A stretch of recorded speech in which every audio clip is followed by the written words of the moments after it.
creative journey. It's easy to get lost, but don't worry, you'll lift off. Sometimes you just need a creative pep talk.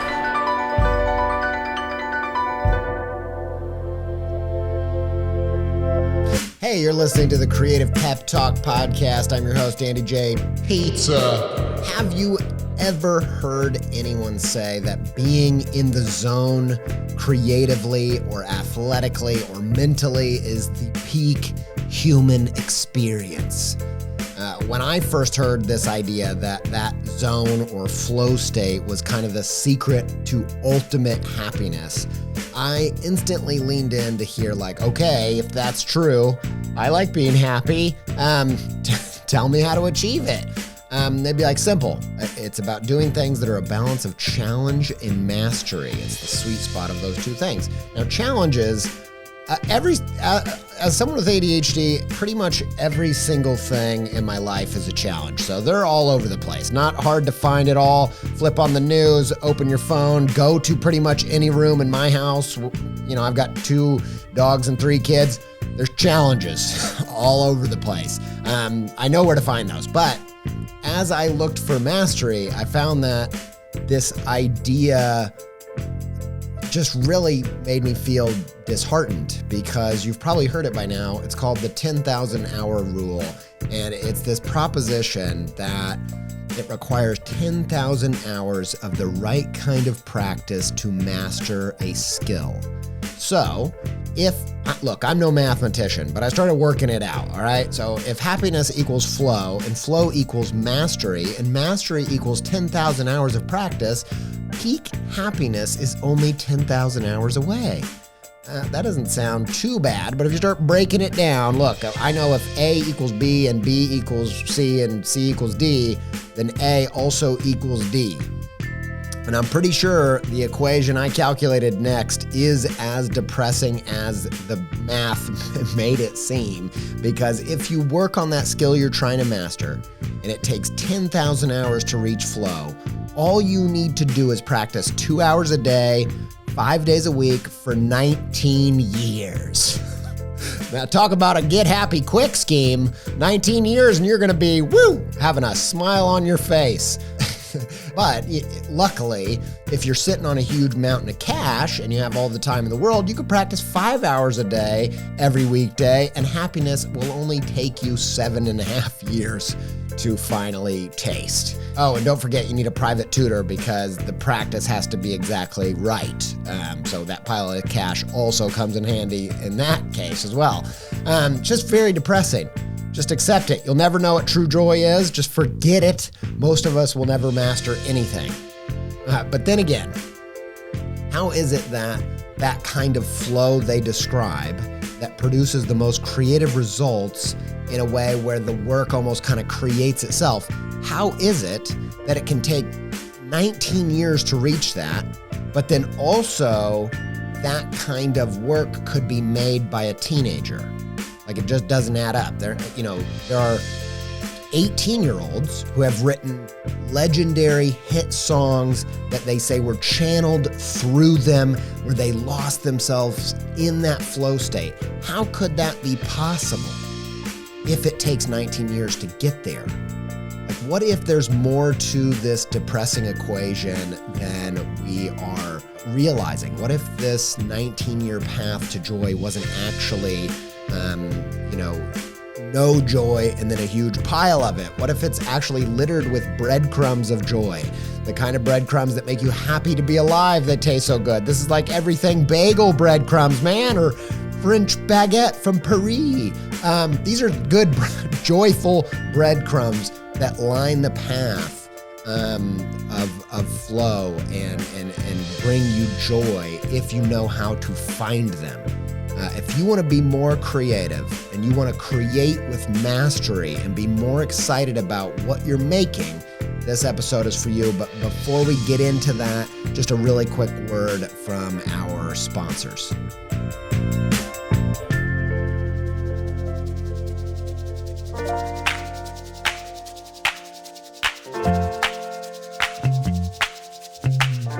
Hey, we don't have any sponsors this episode, so I'm sponsoring it. Well, you are. Some of you are. The Patreon backers are sponsoring every episode. They're the unsung heroes of this whole endeavor that every once in a while I do sing a little bit about. I'm not going to sing a song, but I am going to say thank you if you're a Patreon backer.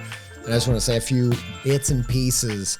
The first one is that if you can't afford to support this show financially, don't.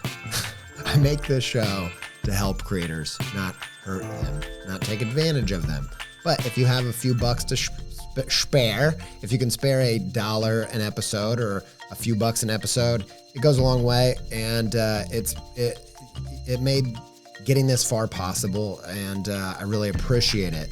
And I also want to just full disclosure say, we just did a meetup on Zoom with Patreon backers. We're going to try to do that more. Sometimes I get into zones where I post more regularly than others, little behind the scenes, kind of mini peppy talks. But the truth is, I don't have a ton of perks for the Patreon backers.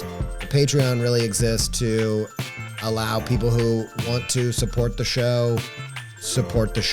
And the perk of that is the show being able to be made. And I wish I could do a lot more, but Creative Pep Talk is just a piece of the things I do. I make picture books that take so much more work than you'd ever guess. I do client work, I do talks, I do all kinds of different things. I don't have a lot of bandwidth to add a bunch of perks every week to the Patreon thing, and we're trying to figure out ways to do more and more because we love that community and we want to grow it and we really appreciate it. But really, the Patreon is just about supporting the show if you want to, if you can, if you are excited about this resource we make every week on the podcast. And so we don't have sponsors this week except for the hundreds of people that back this show, and we really appreciate you. If you can support the show and you want to help out, patreon.com/creative pep talk, Patreon. Every little bit helps, and we really appreciate, and we see you, and we thank you.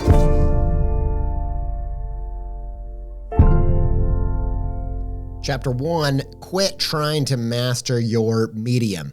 The first step to tapping into the joy of mastery and leveling up your creative skill is to quit trying to master your creative medium in the first place. Quit trying to master illustration, quit trying to master picture book making, quit trying to master making pop music, quit trying to master filmmaking or writing fiction novels. Just quit. I feel like I start a lot of episodes telling you to quit. It feels like Jack Black in School of Rock. Just quit. Because in this life, you can't win. Oh, you can try. But in the end, you're just going to lose big time because the world is run by the man. Like every time. I start so many episodes in that energy. But it's true. You gotta quit the thing that's not working to start the thing that maybe has a chance of working. But just quit and instead try to do something way easier. Like just watch TV. Just kidding. But seriously, have you seen the show The Bear? Yes, chef. It's incredible. I'm a huge fan of it. No spoilers. I still have 2 episodes left. But goodness gracious, I'm loving every minute of this show. It's fantastic. It's fast-paced. It feels so real. It reminds me of some of the people I knew when I lived in the Western New York, that side of the New York State, not the other one. It reminds me of those people, and I just love it so much. But here's the premise. A world-renowned master chef who's worked in the best restaurant in the world, his brother dies and leaves him with this gritty, kind of crappy, but, good food but awful kind of situation, sandwich shop in Chicago.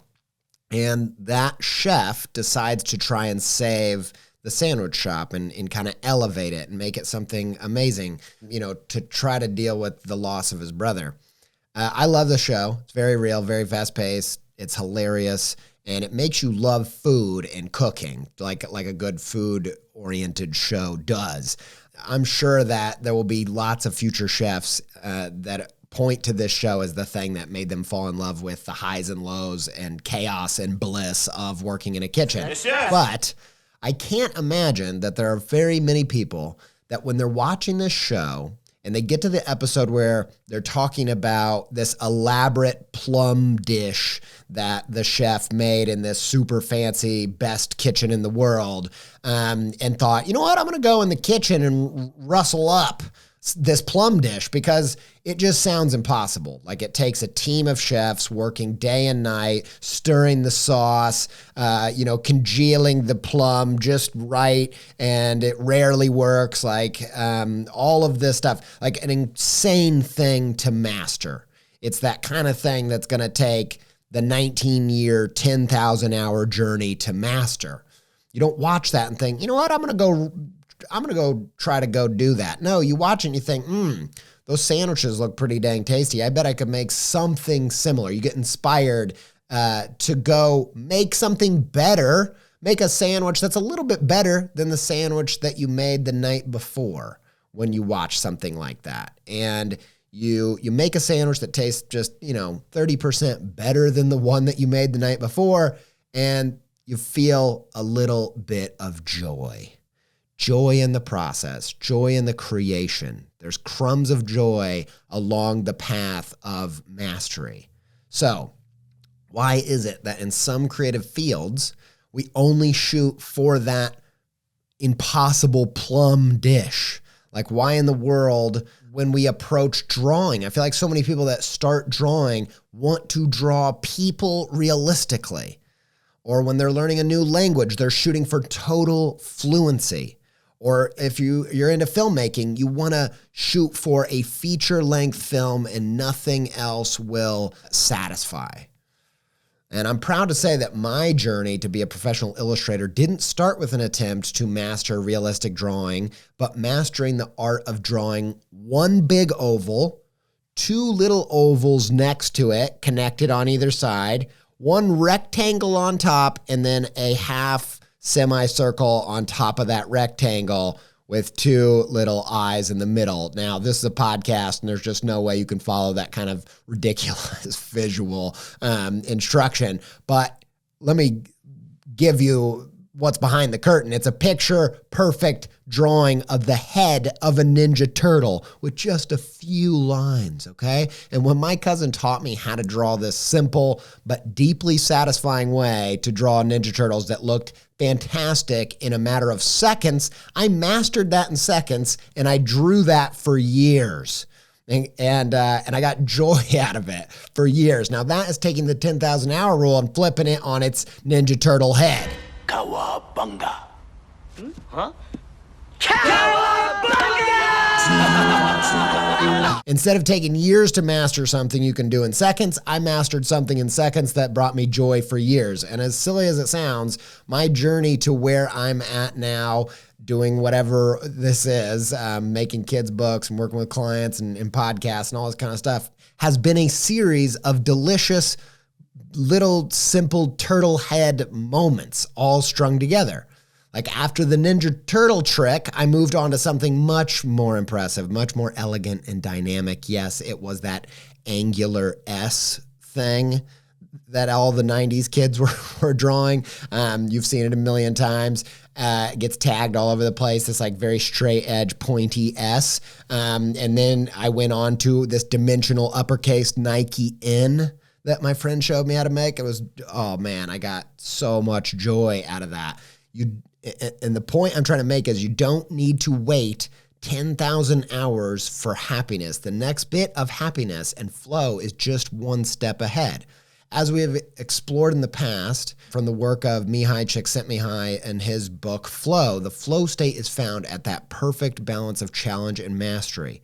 When you set out to be a total master of food from the onset, wanting to make that elaborate, impossible plum dish, there's too big of an imbalance of challenge. You need something that's close to what you can do now, something just outside of your mastery. So if you can only make mac and cheese, maybe you need to just go for mac and cheese surprise, whatever you want to define that as. You don't need to learn Beethoven when you first sit at the piano. Maybe just do a slow cover of Vanessa Carlton. I read recently that the speed is the only trick of that big hit song. You don't have to go that far to taste the joy of mastery. You don't need to walk 10,000 miles to see mastery over your medium. But you do need to do it today to taste the joy of flow. To taste that peak human experience. I really believe that time will fly. I mean, it will pass you by if you put one step in front of the other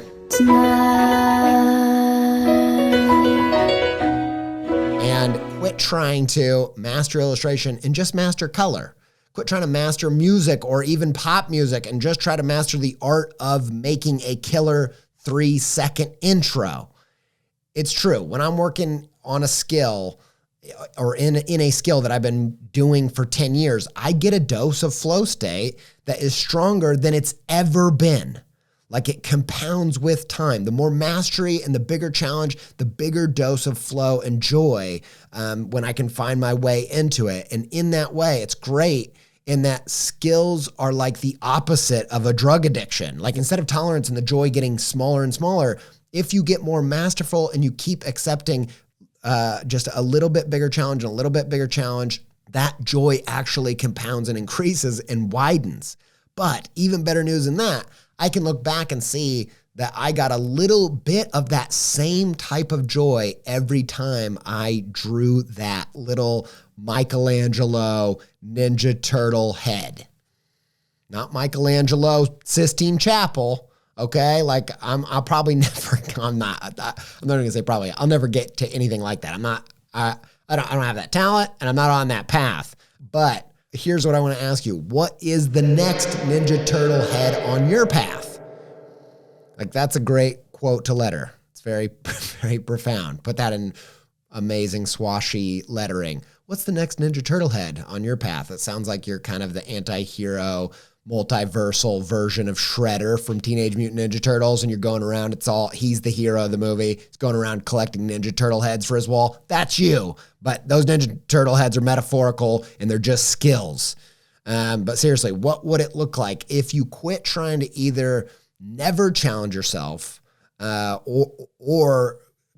quit trying to master the entire art and instead just try to master the little chunk that is next on your path? What if you quit trying to master acoustic guitar and just tried to master finger picking as you create that next album and you fold it into your process? This process is called chunking, and we're going to dive deeper into what that is. But by the end, I want to show you a little hack on how you can make this process of learning a new skill for your creative utility belt in a way that is satisfying and fun and doesn't feel like learning, which, stuff that feels like learning is my least favorite thing. Stuff where you're having a joyful, creative learning sandwiched into having a great time.